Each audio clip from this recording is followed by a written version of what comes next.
नमस्कार, मी तृप्ती स्वागत करते तुमचं माझ्या चॅनलवर। आज आपण जे आहे ते भेंडी रवा फ्राय पाहणार आहोत। भेंड्याची ही वेगळी रेसिपी मी तुम्हाला दाखवणार आहे। त्यासाठी जे आहे हे बघा, ही गावठी भेंडी आहेत, जास्त नाही आहेत, मला वाटतं 13-12 असतील, पण त्या मोठ्या आहेत। तर जे आहे ते भेंडीला स्वच्छ धुवून साफ करून जे आहे ते त्याचं देठ आणि खालचं टोक जे आहे ते कट करायचं आहे आणि भेंडीला मधून कट करायचं आहे। आपल्याला असं चीर वगैरे करायची नाही आहे। चीरमध्ये म्हणजे कसं, असं भेंडीला चीर थोडीशी पाडून त्याच्यामध्ये मसाला भरला जातो, अशा पद्धतीने करायचं नाही आहे। हे मी तुम्हाला अगदी झटपट आणि वेगळ्या पद्धतीने दाखवणार आहे। अगदी क्रंची लागतं हे खायला आणि सगळ्यांना आवडतं। भाजी वगैरे खाऊन कंटाळा येतो, आपण भेंडी मसाला पण खातो। कधी एक वेगळा भेंड्याचा प्रकार करायची इच्छा झाली तर तुम्ही हा झटपट करू शकता। अशा पद्धतीने मी हे बघा भेंडीमधून कट करून घेतलेले आहेत आणि त्याचे छोटे छोटे म्हणजे मीडियम पीस केले। त्यामध्ये हळद घातली मी 1 चमचा धणा पावडर, 1 चमचा जे आहे काळी मिरी पूड घातली, अर्धा चमचा गरम मसाला, लाल मसाला जे आहे ते भेंडी जेवढी असेल तुमची त्या प्रमाणात, आणि आमचूर पावडर त्यामध्ये घालायची आहे आणि मीठ घालायचं आहे। आणि हे घालून जे आहे ते आपल्याला व्यवस्थित जे आहे ते ढवळून घ्यायचं आहे।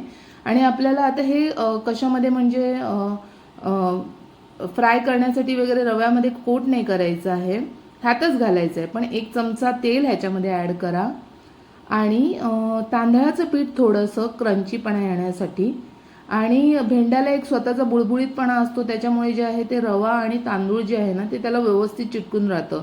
तर त्यामध्ये जे आहे ते हे बघा, बाजूला मी कढई तापत ठेवलेली आहे, किंवा तुमचा फ्राईंग पॅन असेल तो तापत ठेवा तुम्ही। थोडंसं तांदळाचं पीठ आणि थोडासा रवा असं घालून जे आहे ते व्यवस्थित त्याला मिश्रण मिक्स करून घ्यायचं आहे। भेंडीला व्यवस्थित जे आहे ते रवा आणि तांदळाचं पीठ चिटकतं, कारण त्याच्यामध्ये बुळबुळीतपणा असतो जसं सांगितल्याप्रमाणे।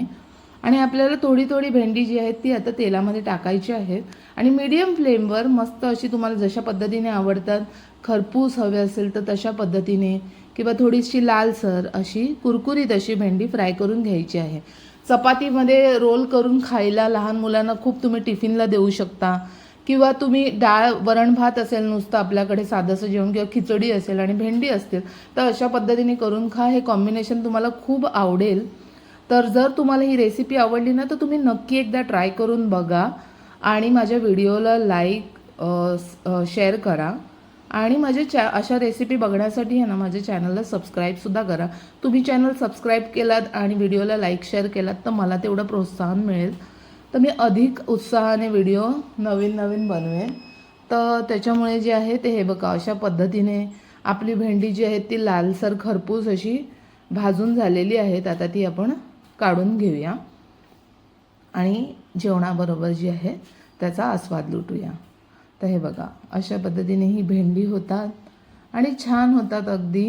तुम्हाला एक वेगळा हा पदार्थ वाटेल, म्हणजे बेसन भरून किंवा खोबरं वगैरे भरून भाजली जाते।